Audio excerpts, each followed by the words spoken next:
Morning everyone. A lovely still morning, just coming up to about 7:45. We knew it was going to be cold today. The weather forecast said it was -2 and they weren't wrong. That's what we got this morning, -2. Very crunchy under feet. So thinking ahead, I was thinking, well, what am I going to fly? And I thought, well, the only thing that's going to cope with icy grass and clumpy grass is the good old Tundra. So as you know, I've flown it a lot, but it's my go-to plane for these conditions. So as always, I'd like to say a big thank you to everybody that's commented through the week. I've had a massive amount of comments. My views are on the up, my subscribers are on the up as well, so a massive thank you to everybody. If you're watching and you're not subscribed, then hit that subscribe button and hit the notification bell and you'll be notified every time I upload a new video. But as always, whether you're subscribed or not subscribed, a massive thank you. Okay, let's get the Tundra going.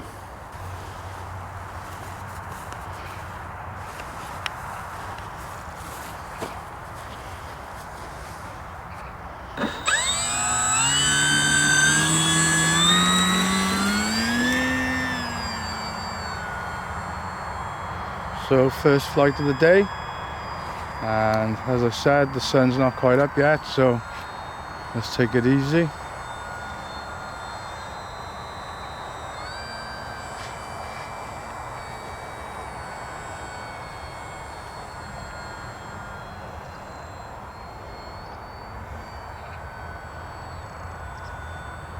Just let myself get settled in. I've had some fantastic comments through the week about the ability to fly and chat at the same time, and I gotta be honest, sometimes I really struggle, especially the first couple of flights, but I do enjoy doing it. And what I thought today was I would just chat to people regarding learning to fly. People message me all the time and say, you know, how did you go about teaching yourself to fly, or did you learn with a club? Well, first thing I would say is that if you've got a club available, then my first port of call would be at that club, and being taught by an expert, possibly on a buddy box. In the long run, it's going to be the cheapest, quickest way to learn.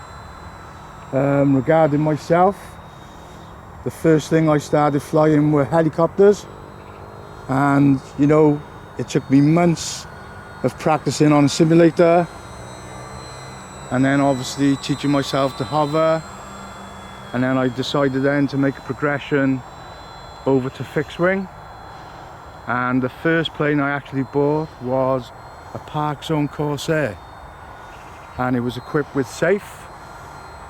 And I remember I came down very nervous and hadn't had any experience with a 4-channel plane before, and it wouldn't take off with the landing gear because the grass was too long, so I hand launched it and I had a very successful couple of flights.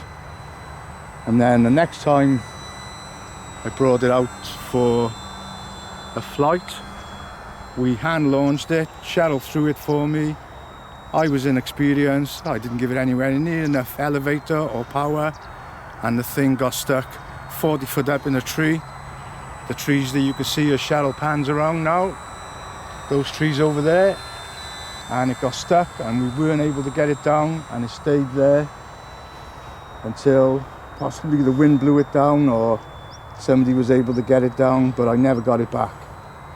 So then I thought, well, you know, I'm going about this the wrong way, so I thought I'm going to do it properly, and the next plane I bought was a 3-channel Hobby Zone Sport Cub, and I flew that for a few weeks, and once I felt comfortable with taking off and landing with that 3-channel Sport Cub, I then bought myself a Skyatech Cessna, which was the first, well, we would call it a 4-channel, but it was actually a 5-channel plane because it had flaps, and I flew that then successfully for a few weeks. and then I progressed on to the big FMS Skytrainer, which for all intents and purposes is Cessna. And from there then, as I got comfortable with the 4-channel planes, I progressed on to the E-flite Mark 14 Spitfire with SAFE. And to be honest with you, if that plane hadn't been equipped with SAFE, then I probably would have crashed it quite quickly, because there's no way that I was ready to fly a warbird. And this is the problem with teaching yourself, is that, you know, you're going to have accidents, and it is possibly going to cost you quite a bit of money. So, as I said earlier, you know, my advice to anybody would be, get yourself along to a club and be taught by an expert. So yeah, just a little bit of a history of my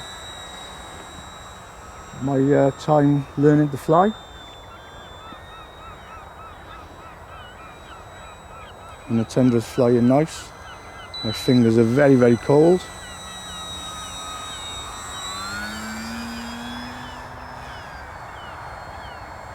And everybody knows that watches my channel what I think of the Tundra. I mean, obviously I'm just keeping it very basic, because I'm just warming up and I'm waiting for that sun to come right up. It looks like my plane's being chased by the local bully seagull.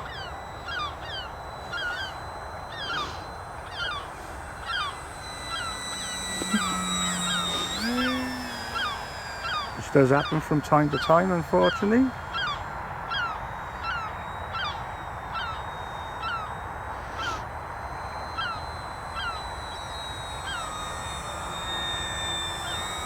I've got the timer set for 6 minutes. It comfortably flies on a 3S 2200 for 6 minutes. And there we go. So there's my timer going off. And I'm going to bring it in now. For his first landing, it's going to be a bumpy one. I hope that it's not going to nose over. And I've got to remember to try and keep that speed up a bit as well.